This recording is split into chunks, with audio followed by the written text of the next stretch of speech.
ਅੱਜ ਆਪਾਂ ਟਾਸਕ 1 ਕਰਦੇ ਹਾਂ। देखियो जरा सब तो पहले नंबर देते हैं देखिए कि टास्क जो 1 है वो हुंदा की है। एक दा टास्क 1 हुंदा, एक टास्क 2 हुंदा। जिहड़ा टास्क 1 हुंदा वा वो 150 वर्ड्स च लिखीदा हुंदा, ठीक है। जिहड़ा टास्क 2 हुंदा वो 250 वर्ड्स च लिखीदा हुंदा। ये मिनिमम रिक्वायरमेंट हुंदी है वर्ड, ठीक है। टास्क 1 ਦੇ ਲਈ ਮਿਨੀਮਮ ਆਪਾਂ 150 ਵਰਡ ਲਿਖੀਦਾ ਹੁੰਦਾ, ਲਿਖਣਾ ਹੀ ਲਿਖਣਾ ਹੁੰਦਾ 150 ਵਰਡ ਜਿਹੜਾ ਮਿਨੀਮਮ ਹੁੰਦਾ, ਤੇ ਜਿਹੜਾ ਟਾਸਕ 2 ਦੇ ਲਈ ਹੁੰਦਾ 250 ਵਰਡ ਹੈ ਜਿਹੜਾ ਮਿਨੀਮਮ ਲਿਖਣਾ ਹੀ ਲਿਖਣਾ ਹੁੰਦਾ। ਤੇ ਉਸ ਤੋਂ ਬਾਅਦ ਦੇ ਵਿੱਚ ਦੇਖੋ ਜ਼ਰਾ ਧਿਆਨ ਦੇ ਨਾਲ, ਇਹਨੂੰ ਆਪਾਂ 20 ਮਿੰਟਸ ਘੱਟ ਤੋਂ ਘੱਟ 20 ਮਿੰਟਸ ਹੁੰਦਾ, ਠੀਕ ਹੈ ਨਾ। ਸੌਰੀ ਵੱਧ ਤੋਂ ਵੱਧ ਤੇ 20 ਮਿੰਟ ਆਪਾਂ ਸਪੈਂਡ ਕਰ ਸਕਦੇ, ਇਹਦੇ ਵਿੱਚ 40 minutes spend कर सकते हैं, because we will have 60 minutes of aggregate time. Okay,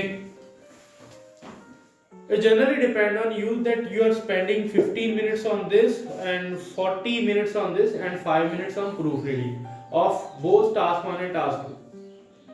So ਉਸ ਤੋਂ ਬਾਅਦ ਦੇ ਵਿੱਚ ਇਹਦੀਆਂ ਕੁਝ ਆ ਜਾਂਦੀਆਂ ਨੇ ਸਬਸਿਡਰੀਜ਼, ਸਬ ਟਾਈਪਸ ਆ ਜਾਂਦੀਆਂ ਨੇ ਟਾਸਕ 1 ਦੀਆਂ। ਉਹ ਦੇਖਦੇ ਆਪਾਂ ਕਿੰਨਾ ਲਿਖਦੀਆਂ ਨੇ। ਸਭ ਤੋਂ ਪਹਿਲੇ ਇਹ ਚੀਜ਼ ਕਲੀਅਰ ਹੋਣੀ ਚਾਹੀਦੀ ਹੈ ਕਿ ਟਾਸਕ 1 ਹੁੰਦਾ ਕੀ ਹੈ, ਕਿੰਨੇ ਟਾਈਮ ਤੇ ਲਿਖਣਾ ਐਂਡ ਕਿੰਨੇ ਵਰਡ ਮਿਨੀਮਮ ਹੋਣੇ ਚਾਹੀਦੇ ਆ। ਉਸ ਤੋਂ ਬਾਅਦ ਦੇ ਵਿੱਚ ਹੁੰਦਾ ਟਾਸਕ 1, ਇਹ ਬੇਸਿਕਲੀ 8 ਟਾਈਪਸ ਦਾ ਹੁੰਦਾ ਵਾ। ਫਰਸਟ ਟਾਈਪ ਆ ਜਾਂਦੀ ਹੈ ਸਾਡੇ ਕੋਲ ਪਾਈ ਚਾਰਟ। ਪਾਈ ਚਾਰਟ ਜੋ ਹੁੰਦਾ ਆ, ਪਾਈ ਚਾਰਟ ਤੁਸੀਂ ਨਾਰਮਲੀ ਆਪਣੇ ਫੋਨ ਦੀ ਸਟੋਰੇਜ 'ਚ ਦੇਖਿਆ ਹੋਊਗਾ ਕਿ ਜਿਹੜੀ ਆਪਣੀ ਸਟੋਰੇਜ ਇਸ ਹਿਸਾਬ ਦੇ ਨਾਲ ਬਣੀ ਹੁੰਦੀ ਹੈ, it is called a pie chart, ਠੀਕ ਆ। ਜਿਹੜਾ ਚਾਰਟ ਸਾਨੂੰ ਇਸ ਤਰੀਕੇ ਦੇ ਨਾਲ ਬਣਿਆ ਆ ਗਿਆ ਉਹਨੂੰ ਆਪਾਂ ਪਾਈ ਚਾਰਟ ਕਹਿੰਦੇ ਆ। ਉਸ ਤੋਂ ਬਾਅਦ ਦੇ ਵਿੱਚ ਸੈਕਿੰਡ ਟਾਈਪ ਸਾਡੀ ਹੁੰਦੀ ਹੈ ਚਾਰਟ ਦੀ ਬਾਰ ਗ੍ਰਾਫ, ਠੀਕ ਹੈ। ਬਾਰ ਗ੍ਰਾਫ ਇਹ ਹੁੰਦੀ ਆ ਸਾਡੀ ਇਦਾਂ ਦਾ ਚਾਰਟ, ਠੀਕ ਆ।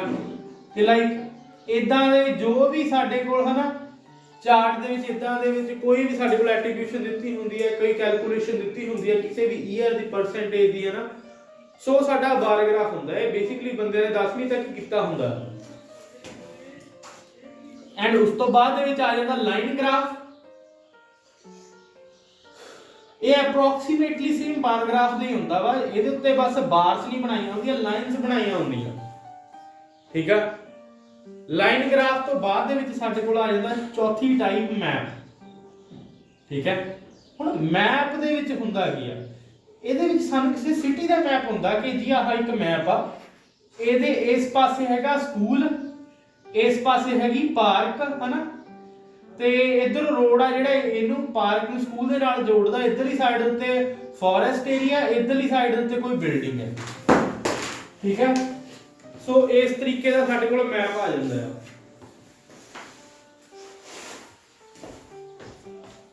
ਐਂਡ ਉਸ ਤੋਂ ਬਾਅਦ ਦੇ ਵਿੱਚ ਸਾਡੇ ਕੋਲ ਇੱਕ ਫਿਫਥ ਟਾਈਪ ਆ ਜਾਂਦੀ ਆ, ਜਿਹੜੀ ਕਿ ਆ ਜਾਂਦੀ ਹੈ ਸਾਡੀ ਫਲੋ ਚਾਰਟ,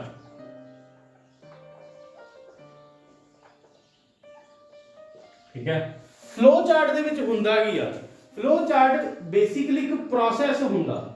ਮੈਂ ਤੁਹਾਨੂੰ ਪ੍ਰੋਸੈਸ ਦਿਖਾਉਣਾ, 3 ਤਰੀਕੇ ਦਾ ਪ੍ਰੋਸੈਸ ਹੁੰਦਾ ਸਾਨੂੰ ਹਰੇਕ ਦਾ, ਬਟ ਨੇਮ ਅਲੱਗ ਹੁੰਦਾ ਵਾ। ਹੁੰਦੇ ਤਿੰਨੇ ਪ੍ਰੋਸੈਸ ਹੈ। ਪਹਿਲੇ ਨੰਬਰ ਤੇ ਤਾਂ ਫਲੋ ਚਾਰਟ, ਇਹ ਇੱਕ ਐਸਾ ਪ੍ਰੋਸੈਸ ਹੁੰਦਾ ਜਿਹੜਾ ਕਿ ਹੈ ਨਾ ਸਾਨੂੰ ਬਾਕਸ ਬਣਾ ਕੇ ਉੱਤੇ ਨਾਮ ਲਿਖ ਕੇ ਅੱਗੇ ਐਰੋਸ ਪਾ ਕੇ ਲਿਖਿਆ ਹੁੰਦਾ ਵਾ, ਠੀਕ ਹੈ। ਇਹ ਪ੍ਰੋਸੈਸ ਇੱਕ ਪਾਸੇ ਸਟਾਰਟ ਹੁੰਦਾ ਤੇ ਇੱਕ ਦੂਸਰੀ ਸਾਈਡ ਨੂੰ ਚੱਲਦਾ ਜਾਂਦਾ ਵਾ। ਕਈ ਵਾਰ ਰਿਵਰਸ ਵੀ ਹੋ ਸਕਦਾ ਵਾ, ਕਈ ਵਾਰ ਸਿੱਧਾ ਅੱਗੇ ਜਾ ਕੇ ਖਤਮ ਵੀ ਹੋ ਜਾਂਦਾ, ਠੀਕ ਆ। ਬਟ ਇਹਨੂੰ ਆਪਾਂ ਫਲੋ ਚਾਰਟ ਕਹਿੰਦੇ। ਜਿੱਦਾਂ ਆਪਾਂ ਨੂੰ ਲਿਖਿਆ ਨਹੀਂ ਹੁੰਦਾ, ਉਰੇ ਆ ਜਾਂਦਾ ਪਿਕਿੰਗ, ਹਨਾ, ਉਧਰ ਆ ਜਾਂਦਾ ਵਾਸ਼ਿੰਗ, ਪੀਲਿੰਗ, ਫਿਰ ਇਧਰੋਂ ਜਿਹੜਾ ਵੇਸਟ ਆ ਥਰੋਇੰਗ ਵੇਸਟ, ਇਧਰ ਆ ਜਾਣਾ ਕੁਝ ਹੋਰ ਸਲਾਈਸਿੰਗ ਆ ਜਾਣਾ, ਹਨਾ, ਕਿ ਜਿੱਦਾਂ ਚਿਪਸ ਬਣਾਉਣ ਦਾ ਮੈਨੂਫੈਕਚਰਿੰਗ ਦਾ ਤਰੀਕਾ ਉਹ ਇੱਕ ਥਾਂ ਤੋਂ ਸਟਾਰਟ ਹੋ ਗਿਆ ਨਾ। ਜਿਹੜੇ ਆਲੂ ਪਹਿਲਾਂ ਪਿਕ ਕੀਤੇ ਜਾਂਦੇ ਆ, ਫਿਰ ਵਾਸ਼ ਕੀਤੇ ਜਾਂਦੇ ਆ, ਫਿਰ ਸਲਾਈਸ ਕੀਤੇ ਜਾਂਦੇ ਆ, ਜਿਹੜਾ ਗੰਦ ਬੰਦ ਹੁੰਦਾ ਵਾ ਉਹ ਸੁੱਟ ਦਿੱਤਾ ਜਾਂਦਾ ਵਾ, ਐਂਡ ਜਿਹੜਾ ਆਪਾਂ ਨੂੰ ਚਾਹੀਦਾ ਹੁੰਦਾ ਮਟੀਰੀਅਲ ਉਹਦੀ ਸਲਾਈਸਿੰਗ ਹੁੰਦੀ ਆ, ਮਤਲਬ ਇਸ ਹਿਸਾਬ ਨਾਲ ਅੱਗੇ ਦੀ ਅੱਗੇ ਸਟੈਪਸ ਚੱਲਦੇ ਰਹਿੰਦੇ ਆ। ਸੋ ਇਸ ਤਰੀਕੇ ਦਾ ਜਿਹੜਾ ਚਾਰਟ ਹੁੰਦਾ that is called a flow chart. And after flow chart there is another type of writing process and that is called a diagram.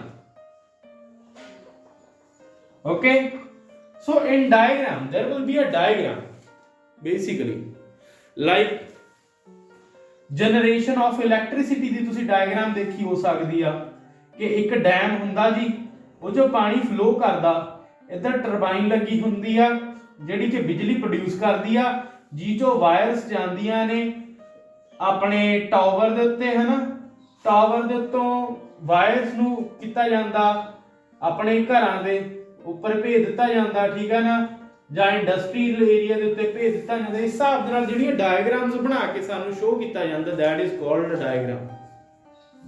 ਹੁਣ ਡਾਇਗਰਾਮਸ ਤੋਂ ਬਾਅਦ ਦੇ ਵਿੱਚ ਸਾਡੇ ਕੋਲ ਇੱਕ ਸੱਤਵੀਂ ਚੀਜ਼ ਆ ਜਾਂਦੀ ਆ, ਸੱਤਵਾਂ ਹੁੰਦਾ ਵਾ ਸਾਡਾ ਇੱਕ ਸਿੰਪਲੀ ਪ੍ਰੋਸੈਸ।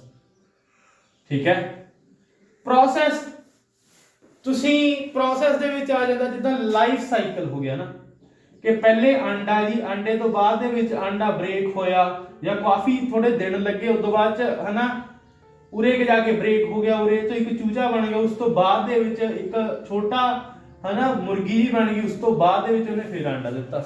ਇਸ ਹਿਸਾਬ ਨਾਲ ਜਿਹੜਾ ਪ੍ਰੋਸੈਸ ਹੁੰਦਾ ਲਾਈਫ ਸਾਈਕਲ ਦਾ ਉਹਨੂੰ ਪ੍ਰੋਸੈਸ ਕਹਿ ਦਿੰਦੇ ਆ। ਇਹ ਪ੍ਰੋਸੈਸ ਬੀ ਦਾ ਲਾਈਫ ਸਾਈਕਲ ਆ ਸਕਦਾ, ਬਟਰਫਲਾਈ ਦਾ ਲਾਈਫ ਸਾਈਕਲ ਆ ਸਕਦਾ ਵਾ, ਇਹ ਨਾਈਟ੍ਰੋਜਨ ਦਾ ਨਾਈਟ੍ਰੋਜਨ ਸਾਈਕਲ ਆ ਸਕਦਾ, ਵਾਟਰ ਸਾਈਕਲ ਆ ਸਕਦਾ, ਕਿਸੇ ਵੀ ਤਰੀਕੇ ਦਾ ਇੱਕ ਸਾਈਕਲ ਆ ਸਕਦਾ। ਸੋ that will be called a process. And in the last, the eighth supreme type is of table.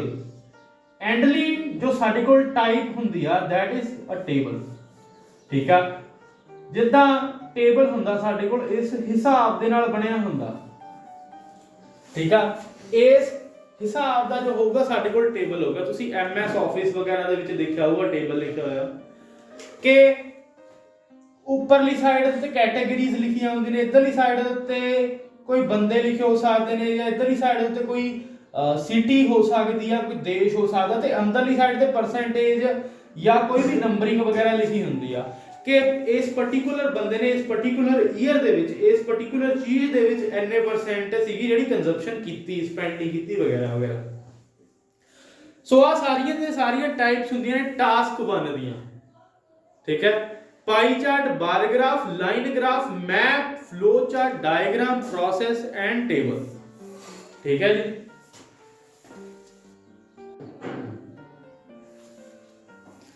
ਸੋ ਦੇਖੋ ਆ ਸਾਰੀਆਂ ਜਿਹੜੀਆਂ 8 ਦੀਆਂ 8 ਟਾਈਪਸ ਆਪਾਂ ਕਰ ਲੈਂਦੇ ਆ। 8 ਦੀਆਂ 8 ਟਾਈਪਸ ਤੋਂ ਬਾਅਦ ਦੇ ਵਿੱਚ ਸਾਡੇ ਕੋਲ ਆ ਜਾਂਦਾ ਆ single, double and blend chart. ਉਸ ਨੂੰ ਕਰਨਾ ਸਿਖਾਉਣਾ।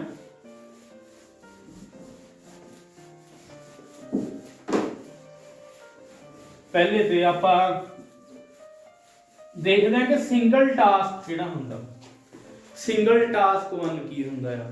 ਠੀਕ ਹੈ, ਦੇਖੋ ਪਹਿਲਾ ਟਾਸਕ ਜੋ 1 ਹੁੰਦਾ ਆ ਉਹ 3 ਤਰੀਕੇ ਦਾ ਹੁੰਦਾ। ਠੀਕ ਆ, ਇੱਕ ਤਾਂ ਹੁੰਦਾ ਜੀ ਸਿੰਗਲ, ਇੱਕ ਹੁੰਦਾ ਜੀ ਡਬਲ, ਇੱਕ ਹੁੰਦਾ ਬਲੈਂਡ ਚਾਰਟ। ਠੀਕ ਆ, ਕਿਹੜਾ ਲਿਖਿਆ ਮੈਂ ਲਿਖਿਆ single, double and blend chart. Single, double and blend chart, ਇਹਨਾਂ ਦੇ ਵਿੱਚ ਫਰਕ ਕੀ ਹੁੰਦਾ ਆ। ਠੀਕ ਆ, ਜਿਹੜਾ ਦਾ ਸਿੰਗਲ ਚਾਰਟ ਹੈ ਉਹ ਚ ਤਾਂ ਕੋਈ ਵੀ ਇੱਕ ਆਊਗਾ। ਮੰਨ ਲਓ ਮੈਂ ਬਣਾ ਕੇ ਦਿਖਾਦਾ ਜੀ, ਉਹ ਚ ਕੱਲਾ ਜੀ ਪਾਈ ਚਾਰਟ ਆ ਗਿਆ। ਜਿਹੜਾ ਡਬਲ ਆ ਉਹ ਚ 2 ਚਾਰਟ ਆਉਣਗੇ ਤੇ ਦੋਨੋਂ ਸੇਮ ਹੀ ਹੋਣਗੇ।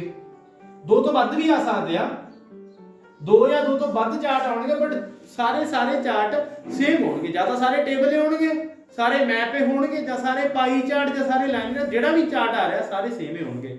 ਉਹਨੂੰ ਆਪਾਂ ਡਬਲ ਚਾਰਟ ਦੀ ਕੈਟਾਗਰੀ ਚ ਗਿਣਾਂਗੇ। ਇੱਕ ਤੀਸਰਾ ਚਾਰਟ ਹੁੰਦਾ ਜੀ, ਇਹਦੇ ਵਿੱਚ ਕੀ ਹੁੰਦਾ, ਇੱਕ ਆ ਗਿਆ ਸਾਨੂੰ ਆਪਣੇ ਪਾਈ ਚਾਰਟ ਤੇ ਇੱਕ ਸਾਨੂੰ ਆ ਜਾਣਾ ਵਾ ਬਾਰ ਗ੍ਰਾਫ। एक चार्ट लैदा दूसरा चार्ट लैदा होगा सानू समझ लगी एक चार्ट लैदा दूसरा चार्ट सानू लैदा तो that will be a blend chart also यह भी हो सकता वा कि दो चार्ट सेम आ जाण सानू ठीक है तीसरा चार्ट लग होवे तां भी साडा ब्लेंड चार्ट ही होगा मैं दोबारा दोहराउना मैं की चीज दसी आ एक चार्ट सानू कल्ला आ सकदा कोई भी टास्क वन वो होगा साडा सिंगल टास्क है ना सिंगल टास्क वन ਉਹਨੂੰ ਸਿੰਗਲ ਦੀ ਟਾਈਪ ਦੇ ਹਿਸਾਬ ਦੇ ਨਾਲ ਚੱਲਣਾ ਜਿਹੜਾ ਡਬਲ ਹੋਊਗਾ ਉਹਨੂੰ ਆਪਾਂ ਕਿੱਦਾਂ ਪਛਾਣਨਾ ਕੋਈ ਵੀ ਚਾਰਟ ਹੋਊਗਾ ਦੋ ਜਾਂ ਦੋ ਤੋਂ ਵੱਧ ਆਏ ਹੋਣਗੇ ਪਰ ਸਾਰੇ ਸੇਮ ਕਾਈਂਡ ਦੇ ਹੋਣਗੇ ਸਾਰੇ ਇੱਕੋ ਤਰੀਕੇ ਦੇ ਚਾਰਟ ਹੋਣਗੇ ਸੋ ਉਹਨੂੰ ਆਪਾਂ ਡਬਲ ਚਾਰਟ ਕਹਾਂਗੇ ਬਲੈਂਡ ਚਾਰਟ ਨੂੰ ਕਿੱਦਾਂ ਪਛਾਣਨਾ ਇਹ ਵੀ ਦੋ ਜਾਂ ਦੋ ਤੋਂ ਵੱਧ ਆਏ ਹੋਣਗੇ ਬਟ ਇਹ ਭਾਵੇਂ ਸੇਮ ਹੋਣ ਬਟ ਇੱਕ ਅੱਧਾ ਕੋਈ ਐਸਾ ਚਾਰਟ ਜ਼ਰੂਰ ਹੋਊਗਾ ਜਿਹੜਾ ਅਲੱਗ ਹੋਊਗਾ ਵੱਖਰਾ ਹੋਊਗਾ ਸੋ ਉਹਨੂੰ ਆਪਾਂ ਕਹਿ ਦਾਂਗੇ ਬਲੈਂਡ ਚਾਰਟ ਪਤਾ ਲੱਗਿਆ ਸਭ ਨੂੰ ਪਤਾ ਲੱਗਾ ਹਾਂਜੀ ਸੋ ਅੱਗੇ ਚੱਲਦੇ ਹਾਂ ਥੋੜਾ ਜਿਹਾ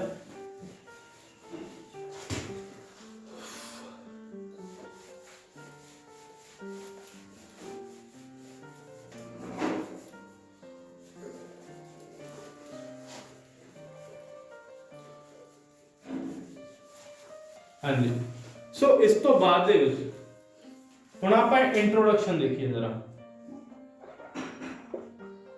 ਜਿਹੜੀ ਇੰਟਰੋਡਕਸ਼ਨ ਲਿਖਣੀ ਆ ਪਹਿਲੇ ਇੱਕ ਮੈਂ ਬੇਸਿਕਸ ਦੱਸ ਦਵਾਂ ਤੁਹਾਨੂੰ ਸਾਰੇ ਦੇ ਸਾਰੇ ਟਾਸਕ ਹੁੰਦੇ ਕਿ ਕਿੱਦਾਂ ਦਾ ਲਿਖੀਦਾ ਹੁੰਦਾ ਟਾਸਕ 1 ਬੇਸਿਕਸ ਦੇ ਵਿੱਚ ਕੀ ਆ ਜਾਂਦਾ ਜਿਹੜਾ ਟਾਸਕ 1 ਹੈ ਇਹ ਚ ਆਪਣਾ ਪਰਸਨਲ ਓਪੀਨੀਅਨ नहीं लिखना ਇਹ ਚ ਕਦੇ ਵੀ ਆਪਣਾ ਪਰਸਨਲ ਓਪੀਨੀਅਨ ਨਹੀਂ ਲਿਖਣਾ ਜੋ ਤੁਸੀਂ ਸਮਝਦੇ ਹੋ ਜੋ ਤੁਸੀਂ ਕਹਿਣਾ ਚਾਹੁੰਦੇ ਹੋ ਜਾਂ ਕੱਖ ਨਹੀਂ ਲਿਖਣਾ ਇਸ ਚ ਬਸ ਜੋ ਸਾਨੂੰ ਗਿਵਨ ਹੈ ਹਨਾ ਗਿਵਨ ਆ ਜੋ ਸਾਨੂੰ ਗਿਵਨ ਆ ਉਹਨੂੰ ਪੈਰਾਫਰੇਜ਼ ਕਰਨਾ ਤੇ ਸਿਰਫ ਪੈਰਾਫਰੇਜ਼ਿੰਗ ਲਿਖਣੀ ਆ ਜੇ ਸਾਨੂੰ ਗਿਵਨ ਆ ਜਿਹੜੀ ਵੀ ਚੀਜ਼ ਸਾਨੂੰ ਗਿਵਨ ਆ ਉਹਨੂੰ ਥੋੜਾ ਪੈਰਾਫਰੇਜ਼ ਕਰਨਾ ਆਪਣੇ ਦਿਮਾਗ ਦੇ ਵਿੱਚ ਕਿ ਕਿੱਦਾਂ ਨੂੰ ਲਿਖ ਸਕਦੇ ਆ ਬਸ ਉਹ ਚੀਜ਼ ਲਿਖਣੀ ਹੈ ਹੁਣ ਉਸ ਤੋਂ ਬਾਅਦ ਇਹਨੂੰ ਲਿਖਣ ਦਾ ਤਰੀਕਾ ਕਿਹੜੇ ਤਰੀਕੇ ਦੇ ਸੈਂਟੈਂਸ ਆਪਾਂ ਵਰਤਣੇ ਆ ਪਹਿਲੇ ਨੰਬਰ ਤੇ ਜੀ ਪੈਸਿਵ ਸੈਂਟੈਂਸ ਵਰਤਣੇ ਆ ਪੈਸਿਵ ਵੌਇਸ ਵਰਤਣੀ ਠੀਕ ਆ ਪੈਸਿਵ ਵੌਇਸ ਤੋਂ ਇਲਾਵਾ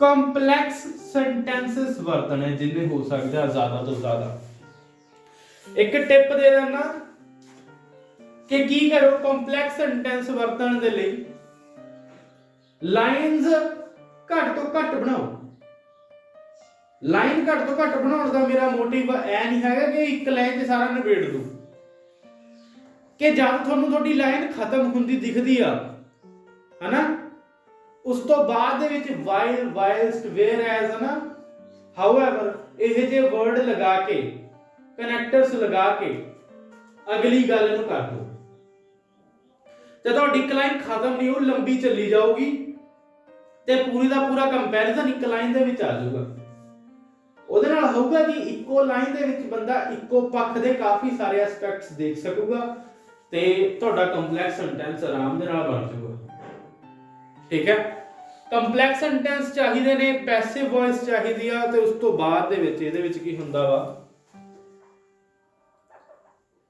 ਵੇਰੀਏਸ਼ਨ ਚਾਹੀਦੀ ਆ काफी सारी वैरायटी चाहिए है ट्रेंड की वैरायटी चाहिए अलग अलग तरीके का ट्रेंड तुहानू लिखना आना चाहिए कि इको परसेंटेज नू इको ईयर दे विच है ना लिखण दा लैदा तरीके हुंदे ने डैश पर्टिकुलर डैश चीज was dash of dash percentage ठीक है कि कैसा आते हो कि tea was consumed by England by dash proportion ਜੇ ਇਹਨੂੰ ਐਵੇਂ ਲਿਖ ਸਕਦੇ ਆ countability of tea was dash in England ਇਹਨੂੰ 7-8 ਤਰੀਕੇ ਨੇ ਲਹਿਦਾ ਤਰੀਕੇ ਨਾਲ ਲਿਖਣ ਦੇ ਉਹ ਸਾਰੇ ਤਰੀਕੇ ਛਾਣ ਲਓ ਕਿ ਕਿਸ ਹਿਸਾਬ ਦੇ ਨਾਲ ਇਹਨੂੰ ਲਿਖਿਆ ਜਾ ਸਕਦਾ ਵਾ ਠੀਕ ਹੈ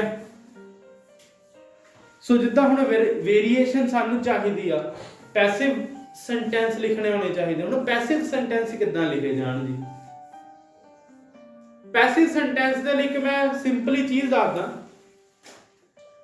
ਜਿਹੜਾ ਸਾਡਾ ਵਾਜ਼ ਤੇ ਵਰਾ ਇਹਦੇ ਨਾਲ ਥਰਡ ਫਾਰਮ ਲਗਾ ਦਿਓ। ਵਾਜ਼ ਵਰ ਦੇ ਨਾਲ ਥਰਡ ਫਾਰਮ ਲਗਾ ਦਿਓ। ਜਿਹੜਾ ਸਾਡਾ ਇਸ ਤੇ ਆਰ ਆ ਇਹਦੇ ਨਾਲ ਵੀ ਥਰਡ ਫਾਰਮ ਆਫ ਵਰਬ ਲਗਾ ਦਿਓ ਜਦ ਤੁਸੀਂ ਸੈਂਟੈਂਸ ਬਣਾ ਰਹੇ ਹੋ। ਤੇ ਉਸ ਸੈਂਟੈਂਸ ਨੂੰ ਥੋੜਾ ਵਧੀਆ ਤਰੀਕੇ ਨਾਲ ਲਿਖ ਦਿਓ, ਤੁਹਾਡਾ ਇੱਕ ਪੈਸਿਵ ਸੈਂਟੈਂਸ ਤਿਆਰ ਹੋ ਜਾਣਾ। ਠੀਕ ਹੈ, ਇੱਕ ਸਿੰਪਲ ਟ੍ਰਿਕ ਹੁੰਦੀ ਹੈ ਵਾਜ਼ ਵਰ ਦੇ ਨਾਲ ਥਰਡ ਫਾਰਮ ਤੇ is and are ਦੇ ਨਾਲ ਥਰਡ ਫਾਰਮ। ਸਭ ਤੋਂ ਮੇਨ ਚੀਜ਼ ਹੁੰਦੀ ਆ ਆਪਣਾ ਟੈਂਸ ਧਿਆਨ 'ਚ ਰੱਖਣ ਦੀ ਕਿ ਤੁਸੀਂ ਪ੍ਰੈਜ਼ੈਂਟ 'ਚ ਲਿਖ ਰਹੇ ਹੋ, ਪਾਸਟ 'ਚ ਲਿਖ ਰਹੇ ਹੋ ਕਿ ਆਉਣ ਵਾਲੇ ਫਿਊਚਰ ਦੇ ਲਈ ਗੱਲ ਕਰ ਰਹੇ ਹੋ। ਉਹ ਸਭ ਤੋਂ ਮੇਨ ਚੀਜ਼ ਹੁੰਦੀ ਹੈ ਜੇ ਧਿਆਨ ਰੱਖਣ ਵਾਲੀ। ਜੇ ਪਾਸਟ ਵਾਲੀ ਗੱਲ ਤੁਸੀਂ ਪ੍ਰੈਜ਼ੈਂਟ 'ਚ ਲਿਖਤੀ ਤੁਹਾਡੇ ਬੈਂਡ ਨਹੀਂ ਆਉਣੀ ਐਂਡ ਵਾਈਸ ਵਰਸਾ। ਠੀਕ ਆ, ਵਾਈਸ ਵਰਸਾ ਦਾ ਮਤਲਬ ਹੁੰਦਾ ਉਸ ਤੋਂ ਅਗਲੀ ਗੱਲ ਆਪਣੇ ਆਪ ਹੀ ਸਮਝ ਲੈਣਾ। ਜਿੱਦਾਂ ਮੈਂ ਕਿਹਾ ਕਿ ਪਾਸਟ ਵਾਲੀ ਗੱਲ ਤੁਸੀਂ ਪ੍ਰੈਜ਼ੈਂਟ 'ਚ ਲਿਖਤੀ ਤੁਹਾਡੇ ਬੈਂਡ ਨਹੀਂ ਆਉਣਾ, ਤੇ ਜਾਨੀ ਪ੍ਰੈਜ਼ੈਂਟ ਵਾਲੀ ਗੱਲ ਜੇ ਤੁਸੀਂ ਪਾਸਟ ਲਿਖਦੇ ਹੋ ਤੁਹਾਡੇ ਤਾਂ ਵੀ ਬੈਂਡ ਨਹੀਂ ਆਉਣਾ। ਜਿਹੜੀ ਗੱਲ ਜਿਹੜੇ ਟਾਈਮ 'ਚ ਕਹੀ ਗਈ ਆ ਉਸੇ ਟਾਈਮ ਦੇ ਵਿੱਚ ਦੱਸੀ ਗਈ ਹੈ। ਠੀਕ ਹੈ, ਹੁਣ ਇਹਦੇ ਵਿੱਚ ਕਰ ਕੀ ਸਕਦੇ ਹੁੰਦੇ ਹੋ ਮੈਂ ਦੱਸਦਾ ਅੱਗੇ, ਐਕਸਪਲੇਨੇਸ਼ਨ ਦਿੰਦਾ ਸਾਰੀ ਇੰਟਰੋਡਕਸ਼ਨ ਦੀ ਕਰਨ ਲੱਗੇ ਸੀਗੇ ਆਪਾਂ ਕਿ ਇੰਟਰੋਡਕਸ਼ਨ ਕਿਸ ਹਿਸਾਬ ਨਾਲ ਬਣਾਈ ਜਾਂਦੀ ਹੈ, ਲਿਖੀ ਜਾਂਦੀ ਹੈ।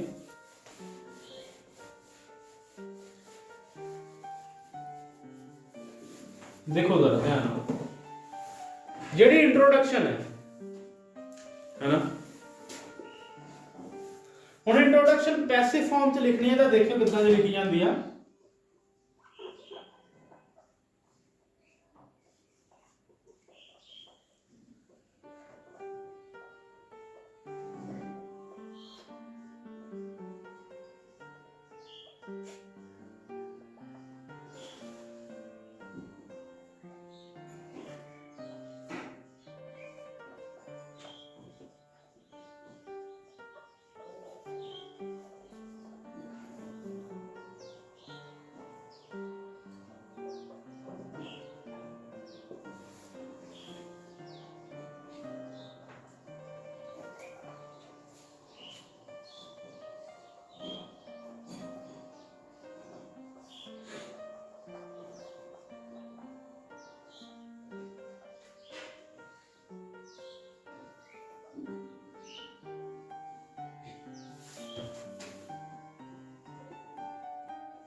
ਜਿਹੜਾ ਤਾਂ ਸਿੰਗਲ ਟਾਸਕ 1 ਹੁੰਦਾ, ਲਿਖ ਲਓ ਸਾਰੇ ਜਾਣੇ ਇਹ, ਜਿਹੜਾ ਤਾਂ ਸਿੰਗਲ ਟਾਸਕ 1 ਹੁੰਦਾ ਉਹਦੀ ਜਿਹੜੀ ਇੰਟਰੋਡਕਸ਼ਨ ਹੈ that will be written as this ਕਿ the information regarding, ਅੱਗੇ ਉਰੇ ਆਪਾਂ ਇਨਫੋਰਮੇਸ਼ਨ ਲਿਖ ਦਨੇ ਕਿਹੜੀ ਚੀਜ਼ ਦੀ ਇਨਫੋਰਮੇਸ਼ਨ ਦੀ ਆਪਾਂ ਗੱਲ ਕਰ ਰਹੇ ਹਾਂ। ਤੇ ਇਨਫੋਰਮੇਸ਼ਨ ਰਿਗਾਰਡਿੰਗ ਲੈਟਸ ਸੇ ਆਪਾਂ ਕਰ ਰਹੇ ਹਾਂ ਗੱਲ ਕਾਫੀ ਦੀ ਗੱਲ ਕਰ ਰਹੇ ਹਾਂ। ਠੀਕ ਹੈ ਨਾ,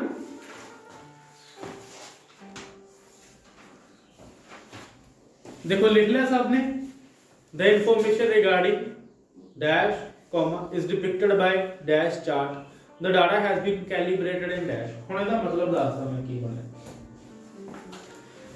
ਕਹਿੰਦੇ ਦਾ information regarding ਜਿਹੜੀ ਉਰੇ ਆਪਾਂ ਬਲੈਂਕ ਦੇ ਵਿੱਚ ਲਿਖ ਦੇਣੀ ਆ ਕੋਈ ਵੀ ਤਰੀਕੇ ਦਾ ਇਨਫੋਰਮੇਸ਼ਨ ਜਿਹੜੀ ਸਾਨੂੰ ਗਿਵਨ ਹੋਊਗੀ। ਲੈਟਸ ਸੇ ਸਾਨੂੰ ਇਨਫੋਰਮੇਸ਼ਨ ਗਿਵਨ ਹੈ ਕਾਫੀ and T the consumption the England and India ਦੇ ਵਿੱਚ, ਤਾਂ ਇਹਦਾ ਜਿਹੜਾ ਇੰਟਰੋਡਕਸ਼ਨ ਹੈ, ਇਹਦੀ ਜਿਹੜੀ ਇੰਟਰੋਡਕਸ਼ਨ ਆ ਕਿੱਦਾਂ ਦੀ ਬਣੂਗੀ। ਇੱਕ ਧਿਆਨ ਦਿਓ ਕਿ single type of chart the introduction ਇਦਾਂ ਦੀ ਬਣਨੀ ਹੈ, ਡਬਲ ਐਂਡ ਬਲੈਂਡ ਚਾਰਟ ਦੀ ਅਲੱਗ ਬਣੂਗੀ। ਠੀਕ ਹੈ, ਸੋ ਦੇਖੋ ਇਹਦੇ ਵਿੱਚ ਆਪਾਂ ਲਿਖਾਂਗੇ ਕਿ ਕਿੱਦਾਂ ਲਿਖਿਆ ਜਾਊਗਾ। the information regarding the consumption of coffee and tea in India and Canada, ਜਾਂ ਕਿਸੇ ਵੀ ਹੋਰ ਦੇਸ਼ ਦਾ ਨਾਮ ਲਿਖ ਸਕਦੇ ਹੋ। the information regarding the consumption of tea and coffee in India and Canada in year 1990 है ना 1990 comma is depicted by a bar graph, pie chart या किसी भी तरीके का चार्ट कह सकते हो। The data has been calibrated in percentage, ठीक है, परसेंटेज। हुण सुनो कि कीती किदां गई, मैं तुहानूं एक एग्जांपल दे के दसी सीगी। होना की आ कि उरे तो तुसीं इन्फॉर्मेशन लिखोगे जिहड़ी गिवन आ, उरे जिहड़ा होऊगा तुसीं लिखोगे अपने चार्ट दी टाइप, किहड़े चार्ट नूं सानूं गिवन आ, किहड़ा चार्ट गिवन आ, एंड उस तो बाद उरे दा लिखोगे तुसीं जिहड़ी चीज़ दे विच तुहानूं डाटा गिवन आ कि लेट्स से तुहानूं परसेंटेज दे विच डाटा गिवन आ तो तुसीं परसेंटेज लिख दोगे। जे हुण परसेंटेज तो इलावा तुहानूं ईयर्स दे विच भी गल कीती है, काफ़ी सारे ईयर ने, लाइक 7 तो 8 ईयर भी दिते हुए ने तुहानूं, 5 तो 7 परसेंटेज भी, तां तुसीं उरे लिखोगे the data has been calibrated in percentage and year. But जे तुहानूं परसेंटेज दित्ती होई आ ते एक ईयर दित्ता होया सिर्फ, है ना, ਤਾਂ ਤੁਸੀਂ ਸਿਰਫ ਲਿਖੋਗੇ the data has been calibrated in percentage. So ਮੈਂ ਆਸ ਕਰਦਾ ਕਿ ਤੁਹਾਨੂੰ ਸਾਰਿਆਂ ਨੂੰ ਸਿੰਗਲ ਤਰੀਕੇ ਦੀ ਜਿਹੜੀ ਇੰਟਰੋਡਕਸ਼ਨ ਆ ਉਹ ਪਤਾ ਲੱਗੀ ਆ। ਜੇ ਕੋਈ ਕੁਐਸਚਨ ਪੁੱਛਣਾ ਚਾਹੁੰਦਾ ਵਾ ਤਾਂ ਪੁੱਛ ਸਕਦੇ ਹੋ। ਚਾਹੁੰਦੇ ਹੋ ਪੁੱਛਣਾ ਕੁਐਸਚਨ, ਪੁੱਛੋ ਜ਼ਰਾ ਧਿਆਨ ਨਾਲ।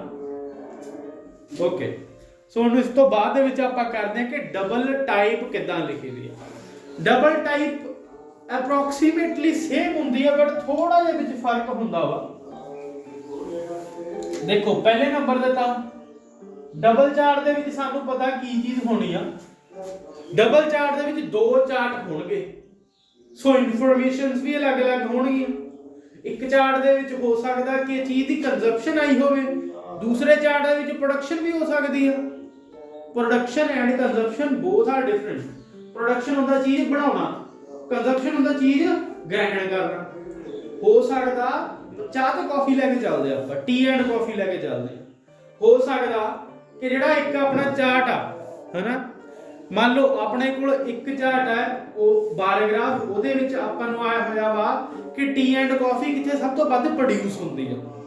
ਦੂਸਰਾ ਚਾਰਟ ਆ ਉਹਦੇ ਵਿੱਚ ਆਇਆ ਹੋਇਆ ਟੀ ਐਂਡ ਕਾਫੀ ਸਭ ਤੋਂ ਵੱਧ ਕਿੱਥੇ ਪੀਤੀ ਜਾਂਦੀ ਹੈ। ਸੋ ਦੋਨਾਂ ਈਅਰ ਸੇਮ ਆ, ਹੈ ਨਾ। ਤੇ ਆਪਾਂ ਕਿੱਦਾਂ ਲਿਖਾਂਗੇ ਦੇਖੋ ਜ਼ਰਾ। सब तो पहले द इन्फॉर्मेशन रिगार्डिंग, है ना, अब पहली डैश है, उस तो बाद दे विच जिहड़ा उरे का ना, उरे मैं लिख दिंदा कॉमा पा के एज वेल एज, ते उस तो बाद भी डैश आ, ठीक है। हुण देखो अपनी इहदी इन्फॉर्मेशन आ जिहड़ी किदां कंपाइल होगी, ध्यान नाल देखो जरा। The information regarding production of coffee and tea in UK and America, Canada and India, comma as well as its production in year 1990, comma is depicted by उरे आ जेड़ा जेड़ा भी चार्ट वो लिख के एस पा देनी है, is depicted bye bar charts या बार ग्राफ कह लो, में चार्ट कह लो, पाई चार्ट्स, लाइन ग्राफ्स, ठीक है। बस ओदा ग्राफ या चार्ट दे मगर एस पा देनी है, 2 3 4 ए लिखण दी लोड़ नहीं। Again the data has been calibrated, जेड़ी चीज दे विच सानू डाटा दिता होगा वो चीज दा अपन लिख देना। जे तां देखो मिलियन ऑफ डॉलर्स च दिता है डाटा तो ਆਪਾਂ सिर्फ डॉलर लिखना, मिलियन ऑफ डॉलर नहीं लिखना हैगा, ठीक है।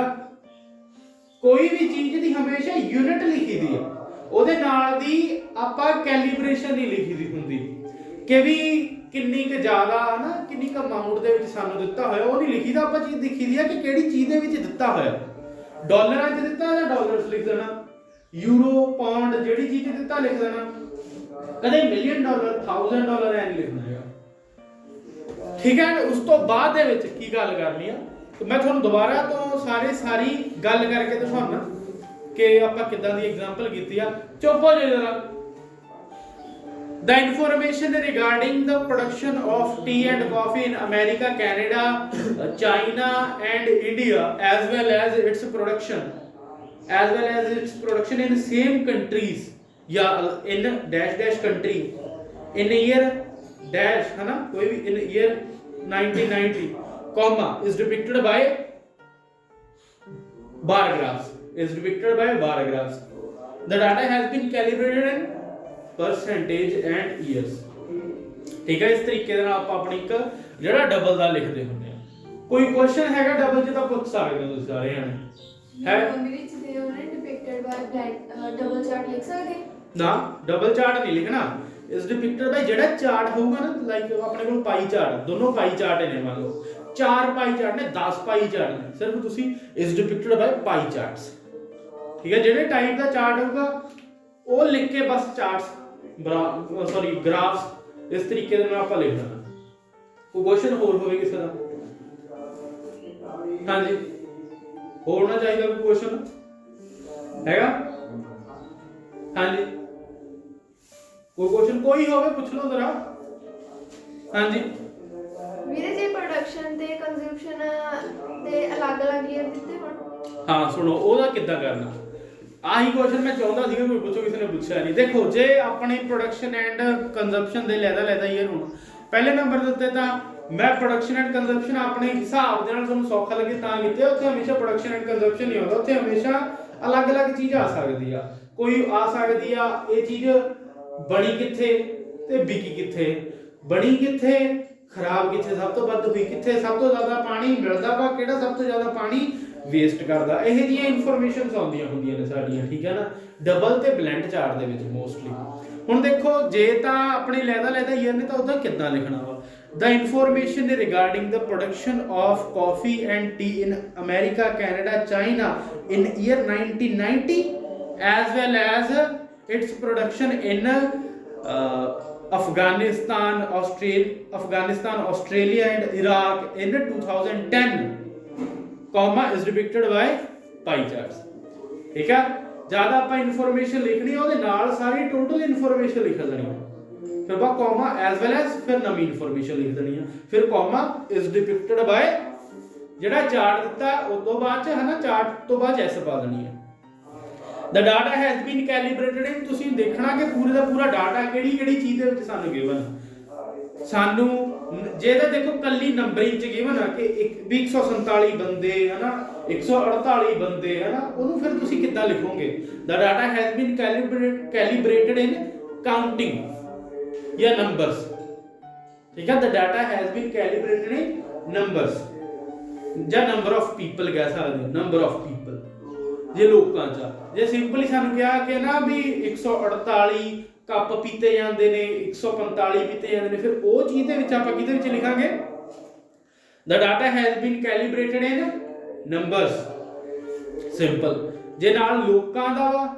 ਤਾਂ number of people ਲਿਖ ਦੇਣਾ ਹਾਂਜੀ ਸੋ ਆ ਹੋ ਗਈ ਆਪਣੀ ਡਬਲ ਦੀ ਜਿਹੜੀ ਇੰਟਰੋਡਕਸ਼ਨ ਹੁਣ ਡਬਲ ਦੀ ਇੰਟਰੋਡਕਸ਼ਨ ਲਿਖਣ ਤੋਂ ਬਾਅਦ ਦੇ ਵਿੱਚ ਹਾਂਜੀ ਪੁੱਛੋ ਜ਼ਰਾ ਕੁਐਸਚਨ ਰਿਗਾਰਡਿੰਗ ਤੋਂ ਬਾਅਦ ਦ ਕਿੱਥੇ ਮੈਂ ਸਕਦਾ ਕਿਹੜੀ ਚੀਜ਼ ਦਾ ਪਾਉਣਾ ਹੀ ਨਹੀਂ ਭੁੱਲ ਜੋ ਰਹਿਣ ਤੋਂ ਪਾਉਣਾ ਹੀ ਨਹੀਂ ਕਿਉਂਕਿ ਆਪਾਂ ਦਾ ਇਨਫੋਰਮੇਸ਼ਨ ਰਿਗਾਰਡਿੰਗ ਲਿਖ ਰਹੇ ਹਾਂ ਹੁਣ ਇਸ ਤੋਂ ਬਾਅਦ ਦਾ ਨਾ ਪਾਓ the information regarding production of the information regarding consumption of simply ਲਿਖੋ ਦਾ ਨਾ ਪਾਓ ਠੀਕ ਹੈ ਹੋਰ ਕੋਈ ਕੁਐਸਚਨ ਜਗਵੀਰ ਤੁਹਾਡਾ ਕੋਈ ਕੁਐਸਚਨ ਹੋਵੇ ਹੈ ਨਹੀਂ ਕੋਈ ਸੋ ਚਲੋ ਆਪਾਂ ਅੱਗੇ ਚੱਲਦੇ ਹਾਂ ਅਗਲਾ ਕੁਐਸਚਨ ਅਗਲਾ ਦੇਖਦੇ ਹਾਂ ਡਬਲ ਤੋਂ ਬਾਅਦ ਚ ਸਾਡੇ ਕੋਲ ਆਉਂਦੀ ਹੈ ਗੱਲ ਜੀ ਬਲੈਂਡ ਚਾਰਟ ਦੀ ਕਿ ਬਲੈਂਡ ਚਾਰਟ ਕਿੱਦਾਂ ਲਿਖਿਆ ਜਾਂਦਾ ਵਾ ਠੀਕ ਆ ਹੁਣ ਜਿਹੜਾ ਬਲੈਂਡ ਚਾਰਟ ਆ ਉਹਨੂੰ ਲਿਖਣ ਦਾ ਤਰੀਕਾ ਵੀ ਅਪਰੋਕਸੀਮੇਟਲੀ ਸੇਮ ਹੁੰਦਾ ਆ ਬਸ ਉਹਦੇ ਵਿੱਚ ਫਰਕ ਕੀ ਹੁੰਦਾ ਆ ਇਹਦਾ ਕਿ ਉਰੇ ਹਨਾ ਆਪਾਂ simply by blend chart okay ਹੁਣ ਇਹਦੇ ਵਿੱਚ ਆਪਾਂ ਲਿਖਾਂਗੇ ਕਿ ਦਾ ਇਨਫੋਰਮੇਸ਼ਨ ਰਿਗਾਰਡਿੰਗ ਸੇਮ ਹੈ consumption of coffee tea and दूसरी चीज in dash dash dash country in dash year as well as its production in dash dash country and dash dash year is depicted by a blend chart ਨਾ ਸੁਣੋ ਧਿਆਨ ਨਾਲ ਇਹਨੂੰ charts ਕਾਹਦੇ ਨਹੀਂ ਕਹਿੰਦੇ ਪਹਿਲੇ ਨੰਬਰ ਦੇ ਉੱਤੇ ਆਪਾਂ ਚਾਰਟਸ ਉਦੋਂ ਕਹਿੰਦੇ ਹੁੰਨੇ ਆ ਕਿ ਜ਼ਿਆਦਾ ਲੈਦਾ ਸਾਡੇ ਕੋਲ ਚਾਰਟ ਹੋਣ ਮਤਲਬ ਇੱਕੋ ਚਾਰਟ ਹੋਵੇ ਕਾਫੀ ਗਿਣਤੀ ਚ ਚਾਰਟ ਹੋਵੇ 2 ਜਾਂ 2 ਤੋਂ ਵੱਧ ਚਾਰਟ ਹੋਣ ਸਾਡੇ ਕੋਲ ਉਦੋਂ ਆਪਾਂ ਉਹਨੂੰ ਕਹਿੰਦੇ ਆ ਚਾਰਟਸ ਜਿਵੇਂ ਸਾਡੇ ਕੋਲ ਪਾਈ ਚਾਰਟਸ ਹਨਾ ਬਾਰ ਗ੍ਰਾਫਸ ਹੁਣ ਜਿਹੜਾ ਬਲੈਂਡ ਚਾਰਟ ਹੈ ਨਾ ਬਲੈਂਡ ਚਾਰਟ ਕਾਹਦੇ ਕਹਿੰਦੇ ਆ ਹੁਣ ਕਾਫੀ ਸਾਰੇ ਚਾਰਟ ਜਦ ਮਿਲ ਕੇ ਇੱਕ ਚਾਰਟ ਬਣ ਗਿਆ ਤਾਂ ਉਹ ਇੱਕੋ ਚਾਰਟ ਬਣ ਗਿਆ, ਠੀਕ ਆ। ਤਾਂ ਸਾਡੇ ਕੋਲ ਇੱਕ ਬਲੈਂਡ ਚਾਰਟ ਬਣ ਗਿਆ, ਉਹ that is not a blend chart, that is a blend chart, ਠੀਕ ਆ। ਬਲੈਂਡ ਦੇ ਮੂਰੇ ਇਹ ਪਾਉਣੀ ਹਾਂ ਇਹ ਪਾਉਂਗੇ ਕਿਉਂਕਿ ਹੁਣ ਸਾਰੇ ਚਾਰਟ ਮਿਲ ਕੇ ਬਲੈਂਡ ਹੋ ਗਏ, ਮਿਕਸ ਹੋ ਗਏ। ਦੇਖੋ ਤੁਹਾਡੇ ਘਰਾਂ 'ਚ ਇੱਕ ਮਿਕਸਰ ਹੁੰਦਾ ਵਾ, ਜੂਸਰ, ਮਿਕਸਰ, ਬਲੈਂਡਰ, ਹਨਾ।